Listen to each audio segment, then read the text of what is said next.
students, myself Rashmi Singh. I am your Hindi teacher of class 4. So you are all welcome in today's session. Today's our topic is कोई Laki मुझे दे, which is very interesting poem from chapter number 4, यानी कि पाठ संख्या 4. Our book name is Rimjim, and today we will solve some question answer basis on this poem. तो बच्चों, आज का हमारा टॉपिक है कोई लाकी मुझे दी. एक पोयम है, बहुत ही रुचिकर पोयम है जिसे हमने पिछले वीडियो में अच्छे से पढ़ा है.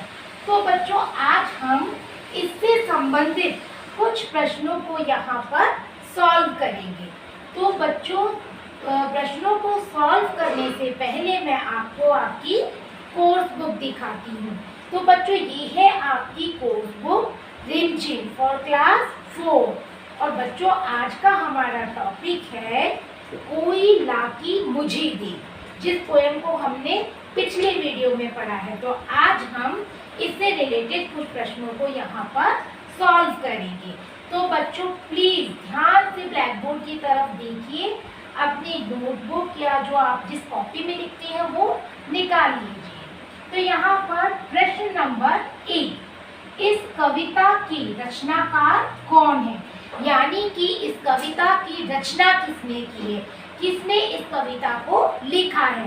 तो यहाँ हम इसका उत्तर देंगे, इस कविता की रचनाकार दामोदर अग्रवाल जी हैं. ये कवि का नाम है ना, जिन्होंने इस प्यारी सी कविता को लिखा है.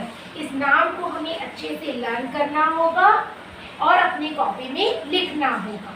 नेक्स्ट प्रश्न यहाँ पर है बच्चों, इस कविता में कवि किस नदी के जल को प्राप्त करना चाहता है? जैसा कि बच्चों, मैंने आपको वीडियो में, पिछले वीडियो में कविता को पढ़ाया था, उस समय बताया था कि कवि इस कविता में बहुत सारी मांगे रखता है ना. उसके मन में बहुत सारी चीजों को प्राप्त करने की अभिलाषा उठती है. तो वहाँ पर एक अभिलाषा ऐसी होती है जिसमें वो जमुना नदी के जल को प्राप्त करना चाहता है. कौन सी नदी के जल को? जमुना नदी को. ये जल नदी का नाम है. जैसे गंगा नदी पवित्र होती है, वैसे ही जमुना नदी भी बहुत पवित्र होती है.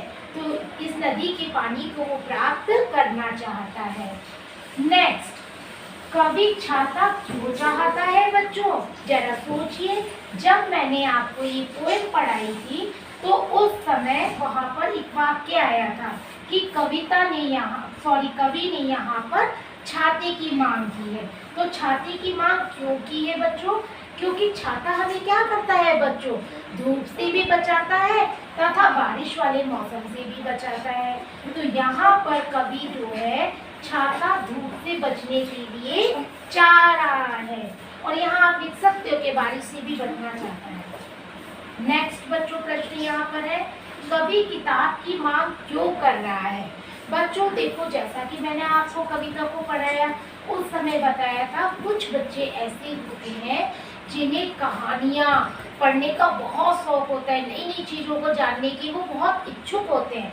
तो नई नई चीज़ें बच्चों हम किससे जानेंगे? या तो किताब के माध्यम से या टेलीविज़न के माध्यम से. तो यहाँ पर जो कवि है वो किताब की मांग कर रहा है क्योंकि वो किताब के माध्यम से ज्ञान प्राप्त करना चाहता है. तो नेक्स्ट क्वेश्चन है बच्चों, क्या छुट्टी वाला दिन कवि को ही पसंद है? केवल कवि को ही अच्छा लगता है छुट्टी वाला दिन? और अगर उसे लगता भी है तो क्यों, है ना? तो हम बच्चों इसका जवाब इस तरीके से लिखेंगे. देखो, यहाँ पर जो छुट्टी वाला दिन है बच्चों, वो केवल कवि को ही नहीं बल्कि इस संसार में सभी को अच्छा लगता है. चाहे बड़े हों, चाहे बुजुर्ग हों, चाहे छोटे छोटे बच्चे हों. क्यों? क्योंकि छुट्टी वाले दिन सभी रिलैक्स होते हैं, सभी आराम करते हैं. साथ ही में सभी लोग अपने अपने जो जरूरी काम होते हैं वो भी करते हैं. इसीलिए हमें छुट्टी वाला दिन अच्छा लगता है. और बच्चों को तो अक्सर रविवार का दिन पसंद होता है क्योंकि इस दिन उन्हें स्कूल नहीं जाना पड़ता है और पूरे दिन वे खेलते हैं, घर में रहते हैं। तो इसीलिए सभी को छुट्टी वाला दिन बहुत अच्छा लगता है। तो बच्चों, आज की हमारी क्लास यहीं समाप्त होती है। मुझे आशा है कि आप इस कविता से रिलेटेड सारे क्वेश्चन आंसर्स को अच्छे से समझ गए होंगे। तो बच्चों, नेक्स्ट वीडियो में हम एक नए चैप्टर के साथ फिर से मिलेंगे। तब तक धन्यवाद। Have a nice day.